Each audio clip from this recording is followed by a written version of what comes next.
পদত্যাগ করে দেশ ছেড়েছেন বাংলাদেশের সদ্য প্রাক্তন প্রধানমন্ত্রী শেখ হাসিনা। বাংলাদেশের বিভিন্ন পরিস্থিতির ছবি এখনও ঘুরছে সোশ্যাল মিডিয়ায়। বর্তমানে প্রচুর বাংলাদেশি নাগরিক রয়েছেন ভারতে।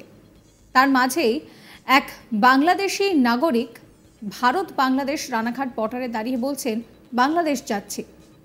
আমি যতটুকু জানি দেশের অবস্থা আগের থেকে ভালো। দেশ আরেকবার স্বাধীনতা পেয়েছে স্বৈরাচারের হাত থেকে। শেখ হাসিনা সরকার বিনা ভোটে জয়ী হয়ে 16 বছর ক্ষমতায় ছিল। এর মূল উদ্দেশ্য ছিল কোটা সংস্কার আন্দোলন। এর ফলে এই সংস্কার আন্দোলন তিনি কার্যত ঘোষণা করে দিলেন যে বাংলাদেশ এখন স্বাধীন।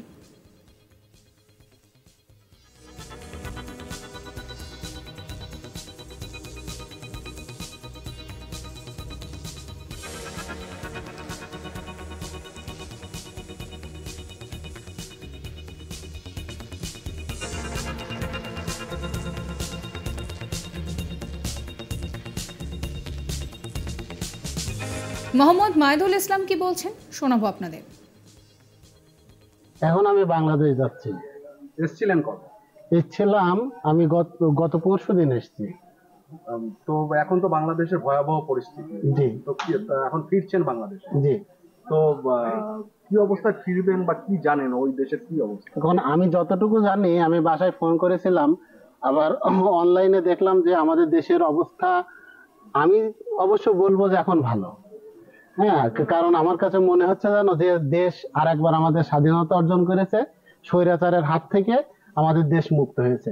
দীর্ঘ 16টি বছর শেখ হাসিনা সরকার মানে বিনা ভোটে, প্রথমবার ভোট হয়েছিল সেটা বলবো নির্দলীয় নিরপেক্ষ, কিন্তু পরবর্তীতে উনি আসার পরে যে কয়টি ভোট করেছেন, জাতীয় নির্বাচন থেকে শুরু করে উপজেলা নির্বাচন, স্থানীয় যত নির্বাচন, কোনো নির্বাচনে শুধুমাত্র উনার প্রার্থী ছাড়া আর কোনো প্রার্থীকে উনি দাঁড়াতে দেননি। সম্পূর্ণ উনি নিজের মতো করে ভোট করে আজকে 16টি বছর উনি ক্ষমতা দখল করে আছেন। যাই হোক, আমার মনে হচ্ছে যেন আমাদের দেশ স্বৈরাচার এর হাত থেকে মুক্ত হয়েছে। সুতরাং আমি বলবো যে দেশের অবস্থা এখন, আমি খারাপ বলবো না, আমার মনে হচ্ছে যেন দেশের অবস্থা এখন অনেকটা ভালো। প্রচুর মানুষ মারা গেছে এবং এর কারণটা কি নিয়ে? আসলে আমাদের এই যে আন্দোলনটা চলছে, এই আন্দোলনের মূল উদ্দেশ্য ছিল কোটা সংস্কার আন্দোলন। হ্যাঁ, অর্থাৎ আমাদের যে দেশে যে কোটা আছে, অর্থাৎ সরকারি চাকরিতে মেধার চেয়ে আমাদের কোটায় চাকরি বেশি হয়। এই কোটাটা সংস্কারের জন্য আমাদের দেশের বিশ্ববিদ্যালয়ের এবং স্কুল কলেজের শিক্ষার্থীরা আন্দোলন করছিল। সেই আন্দোলনের উপরে সরকার অযথা গুলি চালিয়ে দমন নিপীড়নের মাধ্যমে অনেক শিক্ষার্থীকে তারা হত্যা করেছে। আর এই হত্যার ফলে আমাদের দেশের শিক্ষার্থীদের ভিতরে আরো তাদের মানে ক্ষুব্ধতা আরো বেড়ে গেছে। আর এই বাড়ার ফলেই আজকে এই সরকারের পতন বলে আমি মনে করি। যেটা হয়েছে সেটা কি মনে হয়, ভালো হয়েছে? আমার তো মনে হচ্ছে অবশ্যই ভালো হয়েছে। সোমবার 5ই আগস্ট প্রধানমন্ত্রীর পদ থেকে ইস্তফা দিয়ে দেশ ছেড়েছেন শেখ হাসিনা। আর তারপর থেকে যেন পুরোপুরি বদলে গিয়েছে বাংলাদেশের পরিস্থিতি।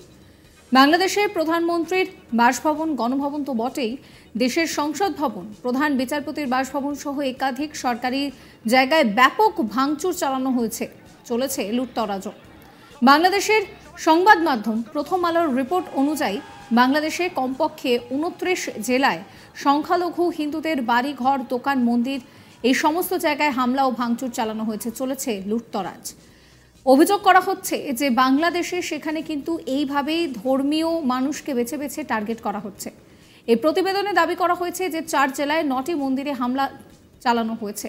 জানা গিয়েছে ফেনী শহরে দুর্গা মন্দিরে হামলা হয়েছে।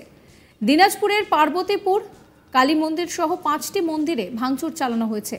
ঠাকুরগাঁওয়ে পীরগঞ্জে 2 নম্বর ইউনিয়নের শ্মশান মন্দির ভাঙচুর চালানো হয়েছে, আগুন ধরিয়ে দেওয়া হয়। নেত্রকোনা সদর রামকৃষ্ণ মিশন ও ইসকন মন্দিরে হামলা চলেছে, ভাঙচুর চালানো হয়েছে। জানা গিয়েছে শেখ হাসিনা প্রধানমন্ত্রীর পদ থেকে পদত্যাগ করার পরই রাস্তায় রাস্তায় উচ্ছ্বাস দেখাতে শুরু করে আন্দোলনকারীরা।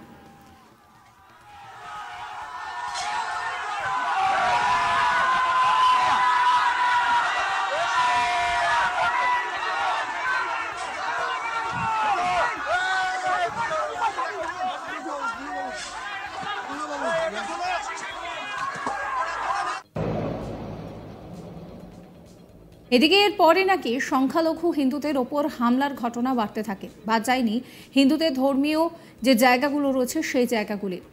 বাংলাদেশের বর্তমান পরিস্থিতিতে দেশের শাসনভার চলে গিয়েছে সেনাবাহিনীর হাতে। এই পরিস্থিতিতে দেশের সংখ্যালঘু হিন্দুদের ওপরে হামলা বন্ধ করাই এখন সবথেকে বড় চ্যালেঞ্জ। অন্যদিকে আরেকটি মহলের মত, শেখ হাসিনার সঙ্গে ভারতের সম্পর্ক বরাবরই মধুর। এমনকি আগেও দেশ থেকে পালিয়ে বোনকে নিয়ে ভারতে আশ্রয় নিয়েছিলেন তিনি। আর সোমবার 5ই আগস্টও পদত্যাগ করে বাংলাদেশের বায়ুসেনার বিশেষ বিমানে করে ভারতের হিন্ডন এয়ারবেসেই নামেন শেখ হাসিনা এবং তার দিদি শেখ রেহানা। তাই ভারতের সঙ্গে বাংলাদেশের হিন্দুদের এই একই সারিতে রেখে বিচার করছেন আন্দোলনকারীরা। যদিও সোমবার রাত থেকে বিভিন্ন সোশ্যাল মিডিয়ায় বিভিন্ন ছবি ভাইরাল হয়েছে। সেই ছবিগুলিতে দেখা যাচ্ছে বাংলাদেশে হিন্দু যে মন্দিরগুলো রয়েছে তা পাহারা দিচ্ছেন মুসলিমরাই। এমনকি বেশ কয়েকটি মন্দিরে হিন্দু মুসলিম উভয় সম্প্রদায়ের মানুষ একসঙ্গে বসে পাহারা দিচ্ছেন। এই ছবিগুলি পোস্ট করে দেশের রাজনৈতিক অস্থিরতার পরিবেশে সম্প্রীতির যে ছবি সেই ছবি বজায় রাখার চেষ্টা চলছে।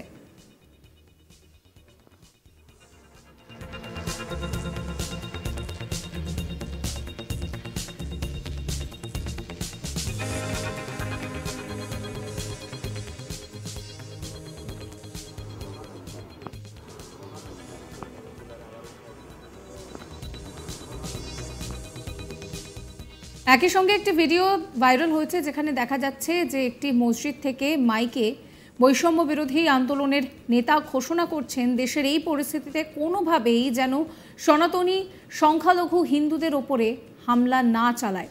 এই দায়িত্ব আমার, আপনার, আমাদের সবার।